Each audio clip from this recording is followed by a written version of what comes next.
माननीय सभासद, माननीय सभापति जी। Question 121. Please allow the question hour to proceed. Please, आप बैठ जाइए. Mr. Shantaram Naik, yes. Question 121. Please. Sir, the answer is laid on the table of the Aadhaar. Confusing है.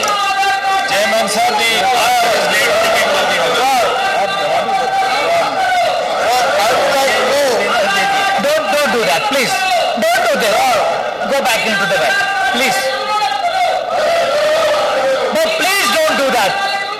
Sir, the preparation of annual performance assessment.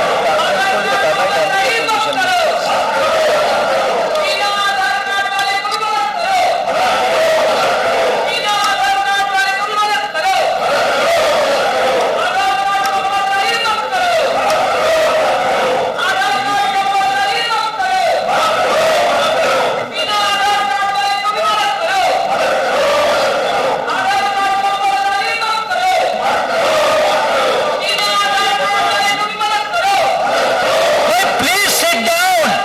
Allow the house to run.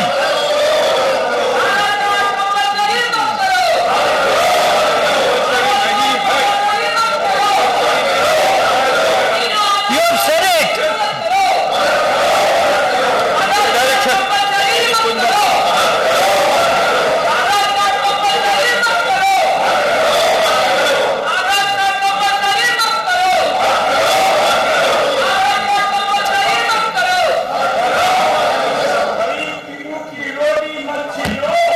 यहाँ नारा मत लगाइए आप. Please don't do that.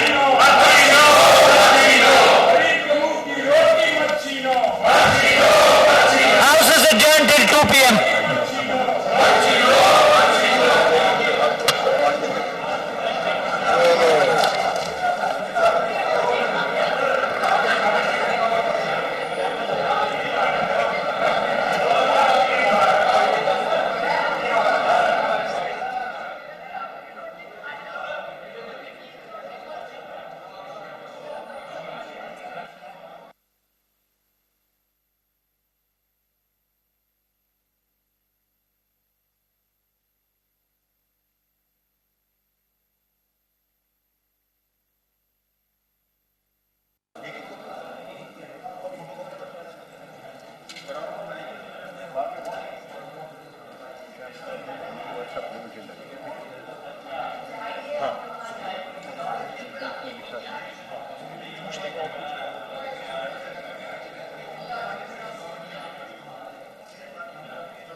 मान्य सभासदों, मान्य सभापति जी। नमस्कार जी, नमस्कार जी, नमस्कार जी। Now, calling attention to the matter of urgent public importance, Sri Naresh Agarwal to move. Statement. Yes, sir. Naresh, you have called the attention. Okay. Deputy Chairman sir, Yeah, please. Bharat सरकार द्वारा 7 दिसंबर 2015 को राष्ट्रीय औषध मूल्य निर्धारण नीति एनपीपी अधिसूचित की गई थी। एनपीपी में तथा निहित दवाइयों के मूल्यों के विनियमन के लिए प्रमुख सिद्धांत इस प्रकार है। 1. औषधियों की अनिवार्यता। 2. केवल सम्मिश्रणों के मूल्यों का नियंत्रण। और 3. बाजार आधारित मूल्य। राष्ट्रीय औषध मूल्य निर्धारण नीति 2012 की घोषणा के अनुसरण में सरकार ने 15 मई 2013 को नया औषध मूल्य नियंत्रण आदेश 2013 डीपीसीओ 2013 को अधिसूचित किया। राष्ट्रीय आवश्यक दवा सूची 2011 में विनिर्दिष्ट सभी दवाइयों को डीपीसीओ 13 की प्रथम अनुसूची में शामिल किया गया है और मूल्य नियंत्रण के अधीन लाया गया है। डीपीसीओ 13 के अंतर्गत औषधियों को मूल्यों को बाजार आधारित मूल्य निर्धारण पद्धति से निर्धारित किया गया है। बाजार आधारित मूल्य निर्धारण पद्धति एनपीपी 12 में निर्धारित सिद्धांतों के अनुरूप अपनाई गई है। राष्ट्रीय औषध मूल्य निर्धारण प्राधिकरण एनपीपीए ने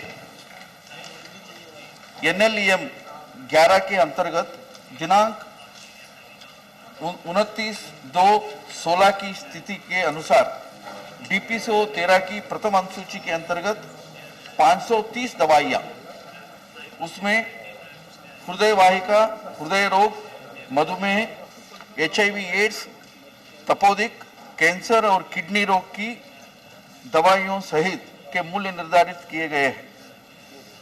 जब कभी भी नई मूल्य अधिसूचनाएं या संशोधन अधिसूचनाओं को जारी किया जाता है, उन्हें एनपीपीए के वेबसाइट www.nppindia.nic.in पर उपलब्ध कराया जाता है। डीपीसीओ 13 की घोषणा से पहले व्याप्त उच्चतम मूल्यों की तुलना में डीपीसीओ 13 के अंतर्गत एनएलईएम 11 के मूल अनुसूची में शामिल सम्मिश्रणों के मूल्य में कमी का ब्यौरा इस प्रकार है। उच्चतम मूल्य के संबंध में मूल्य में कमी का ब्यौरा। उच्चतम मूल्य के संबंध में फीसदी कमी 0 से 5% 80 दवाइयां, 5 से 10% 50 दवाइयां, 10 से 15% 57 दवाइयां, 15 से 20% 43 दवाइयां, 20 से 25% 65 दवाइयां, 25 से 30% 49 दवाइयां और 30 से 35% 26 दवाइयां, 35 से 40% 34 दवाइयां, 40 से अधिक 126 दवाइयां, कुल मिलाकर के 530 दवाइयां। एनएलईएम 15 के अंतर्गत संशोधित अनुसूची 1 में लगभग 834 सम्मिश्रण हैं, जिनमें से एनपीपीए ने अभी तक संशोधित अनुसूची 1 के 404 अनुसूचित सम्मिश्रणों का अधिकतम मूल्य निर्धारित कर दिया है। एनएलईएम 15 के निर्णय के लिए डीपीसीओ 13 की घोषणा से पहले व्याप्त उच्चतम मूल्यों की तुलना में डीपीसीओ 13 के अंतर्गत अनुसूचित सम्मिश्रणों के मूल्य में प्रभावी कमी का ब्यौरा इस प्रकार है।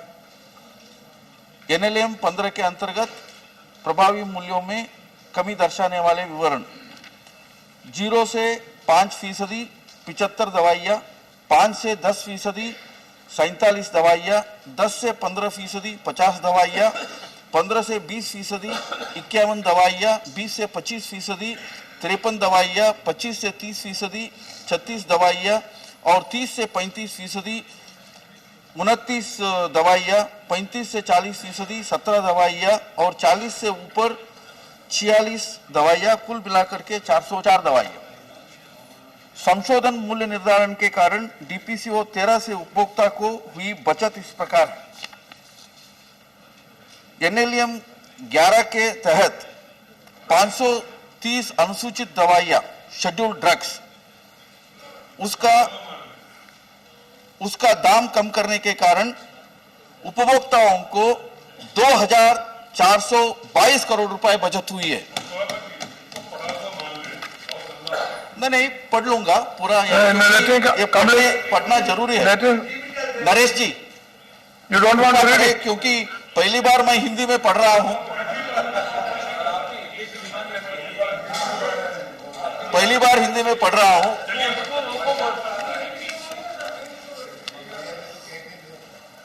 एनएलएम 15 के तहत 404 अनुसूचित दवाइयां, इसका मूल्य कम करने के कारण उपभोक्ताओं को, कंज्यूमर्स को 2,216 करोड़ रुपए बचत हुआ है। और पैरा 19 यानी इमरजेंसी क्लॉज के तहत 106 गैर अनुसूचित दवाइयां, जो नॉन शेड्यूल्ड दवाइयां है, उसका दाम करने के कारण 350 करोड़ रुपए बचत हुआ है। कुल मिलाकर के पिछले 2 सालों में 4,928 करोड़ रुपए ग्राहकों को बचत हुआ है, लाभ हुआ है। डीपीसीओ 13 की घोषणा से दिनांक 25/7/16 की स्थिति के अनुसार एनपीपीए ने डीपीसीओ 13 के पैरा 5 के अंतर्गत 324 नई औषधियां, जो डीपीसीओ 13 के पैरा 2 पे के अंतर्गत आती है, का खुदरा मूल्य भी निर्धारित कर दिया है। एनपीपीए ने डीपीसीओ 13 के पैरा 19 के अंतर्गत दिनांक 10 जुलाई 14 की मूल्य अधिसूचना के तहत मधुमेह और हृदय वाहिनी रोगों के इलाज में प्रयुक्त 108 गैर अनुसूचित एकल अवयव औषध सम्मिश्रण के मूल्य के अधिकतम सीमा तक ही है। बाद में 2 सम्मिश्रणों के मूल्यों का वापस ले लिया गया है, क्योंकि उनके मूल्य अनुसूचित वर्ग के अंतर्गत पहले से निर्धारित थे। मूल्य सीमा तय किए जाने से पूर्व प्रचलित उच्चतम मूल्यों की तुलना में प्रभावी मूल्य के कमी निम्नगत है। 0 से 5% मधुमेह के 7, हृदय वाहिका के 10 दवाइयां, कुल 17 दवाइयां। 5 से 10% कुल मिलाकर के कोष्टक आपके सामने है। 22 दवाइयां मधुमेह के और 84 दवाइयां हृदय वाहिका के, कार्डियोवैस्कुलर के, और कुल मिलाकर के 106 दवाइयां। डीपीसीओ 13 की अनुसूची 1 में कवर नहीं की गई दवाइयों के मूल्यों के निगरानी में भी एनपीपीए द्वारा की जा रही है। डीपीसीओ 13 के प्रावधानों के अनुसार कोई भी विनिर्माता किसी गैर अनुसूचित दवा के अधिकतम खुदरा मूल्य में पूर्ववर्ती 12 महीनों के दौरान के अधिकतम खुदरा मूल्य से 10% से अधिक की वृद्धि नहीं करेगा। जहां कहीं भी वृद्धि अधिकतम खुदरा मूल्य से 10% से परे है, वहां भी एनपीपीए अगले 12 महीनों के लिए अधिकतम खुदरा मूल्य को 10% से स्तर पर कम करने के लिए अधिकार प्राप्त है। विनिर्माता दंड के अलावा यदि कोई हो को मूल्य में वृद्धि किए जाने की तारीख से बैच के साथ अति प्रभारित राशि को जमा करने के लिए बाध्य होगा। सरकार ने कोरोनरी स्टेंट्स के प्रमुख विनिर्माताओं का तथा आयातकों का उनके द्वारा बेचे जा रहे कोरोनरी स्टेंट्स की एमआरपी स्वेच्छा से कम करने की भी सलाह दी है। यानी पहली बार एनएलईएम में, national list of essential medicine में, हमने कोरोनरी स्टेंट्स को भी शामिल किया है। This has happened first time. इनमें कुछ कंपनियों ने स्टेंट्स के मूल्य में कमी की सूचना दी है। तदोपरांत इनमें से कुछ कंपनियों ने स्टेंट्स और इम्प्लांट्स, जॉइंट्स के मूल्यों में कमी की सूचना दी है।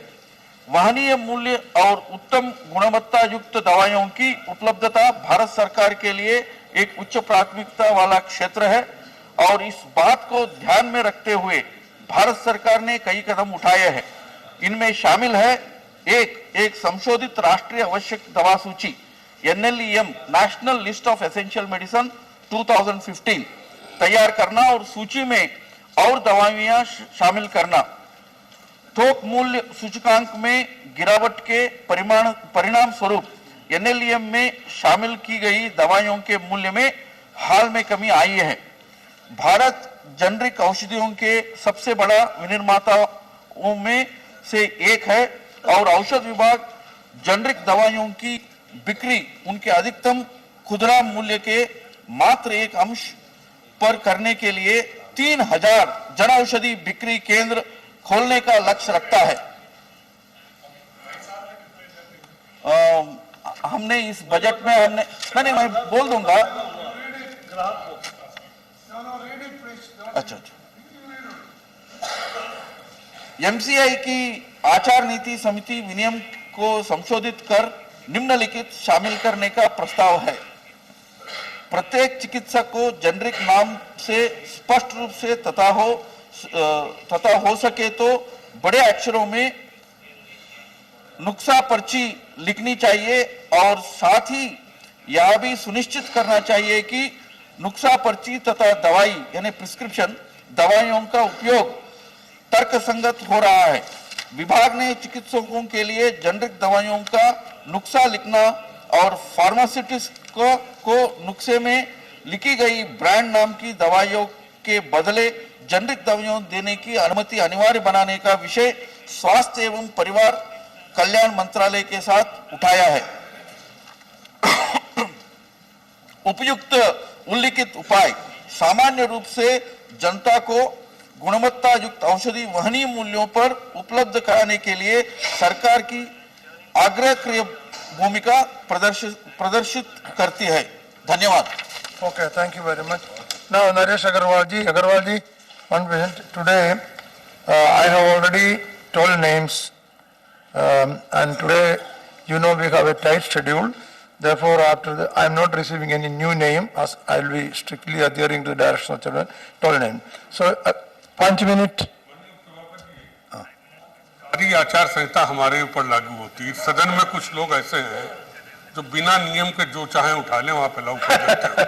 या तो कहीं भय उनसे या लगाव ज्यादा है। No, you are senior member, इतना model member. इसको अगर कुछ चीजों को सीमाओं में न बांधा जाए, क्योंकि मैंने कुछ दिन पहले हॉस्पिटल्स और नर्सिंग होम द्वारा किस तरीके से जांचों के नाम पर देश की जनता को लूटा जा रहा है, अभी कुछ दिन पहले सदन में उठा था।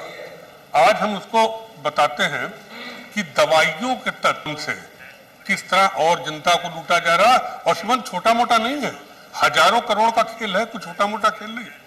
हमारी अनंत कुमार जी, हम जब मंत्री थे उत्तर प्रदेश में, हम सरकारी आंकड़ों को कभी नहीं सही मानते थे।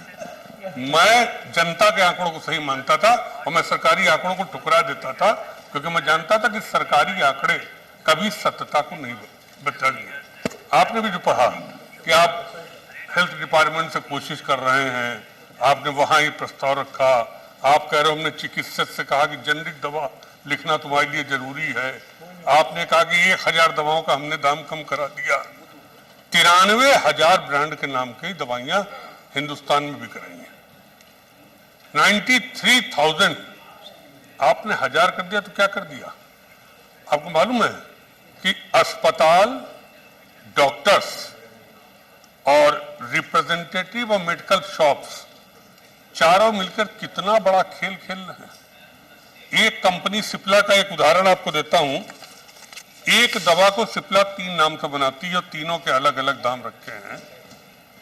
सिप्ला की ब्रांडेड सेटिजिन जो हम लोग एंटी एलर्जी, इसको 39 रुपए में सिप्ला बेचती है और वही सेटिसिम के नाम से 2 रुपए में, और वही आकोसेट के नाम से वो 2 रुपए 27 पैसे में। एक ही दवा के 3 ब्रांड, फार्मूला एक ही, लेकिन दामों में कितना अंतर। कीमन इनके पास जेनरिक मेडिसिन तो कंट्रोल करने का नियम है, लेकिन ब्रांडेड कंट्रोल करने का कोई नहीं। अब तो हम लोग भी जाते हैं तो डॉक्टर, आजकल वायरल चल रहा है, वायरल में एंटीबायोटिक श्रीमन 100 रुपए गोली भी मिल रही एंटीबायोटिक और 10 रुपए गोली भी एंटीबायोटिक मिल रही। फार्मूला दोनों का एक है, लेकिन वो बहुत बड़ी कंपनी के नाम से। अब हम भी, डॉक्टर ने लिख दिया वो कंपनी, तो हम भी डॉक्टर के कहे कहाँ इधर से उधर चले जाए। और आप जो कह रहे हो कि हमने डॉक्टर को अनिवार्य कर दिया कि जेनरिक दवा लिखें,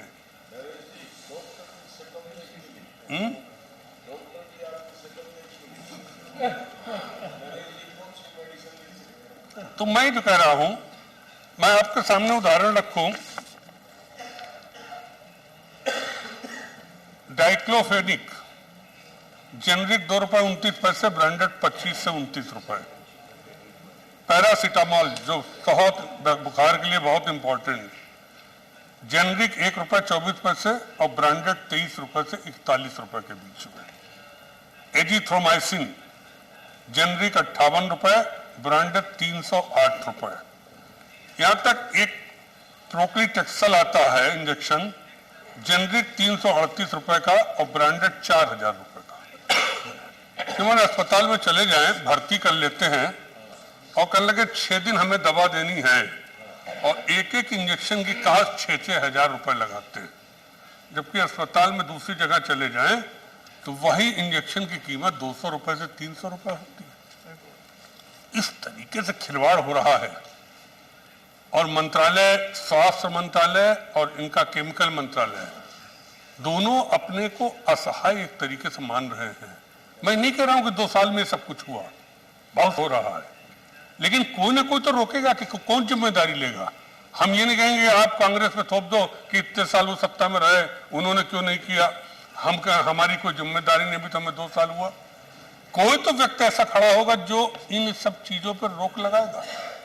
अगर अंकुश नहीं लगाएंगे, गुड़गांव का एक हॉस्पिटल है, वहां कई हॉस्पिटल हैं, बड़े नामी हॉस्पिटल हैं, और वहां शायद जो भर्ती हो जाए, नंदा जी हमारे एमपी उस दिन बता रहे थे कि हम मरीज को ले गए, सिर्फ 2.5 घंटे एडमिट रहा, उसके बाद डेथ हो गई और हमको 3 लाख रुपए का बिल देना पड़ा।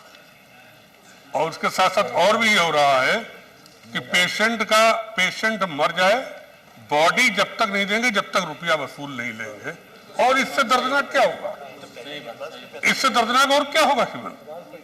हम लोग पास तमाम आते हैं कि भैया पैसा नहीं रहा, डॉक्टर साहब से कह दो कि हमारे बेटे की बॉडी तो दे दे, हम उसे घर ले जाएं।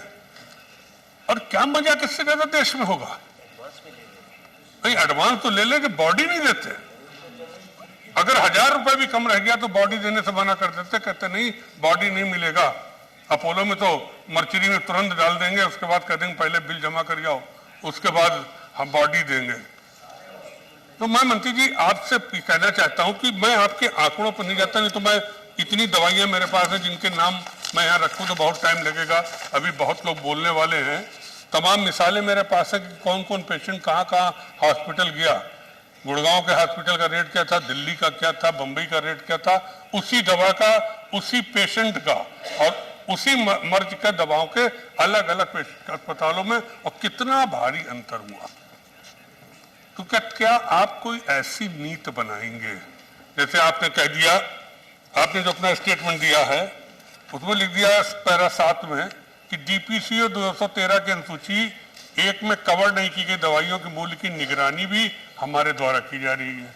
निगरानी क्या कर रहा है, कौन निगरानी कर रहा है, और निगरानी वाले कैसे निगरानी कर रहे हैं, आप भी जानते हैं, हम भी जानते हैं कैसे निगरानी कर रहे हैं। अभी क्वेश्चन पूछिए। हाँ, क्वेश्चन ही पूछ रहा हूँ।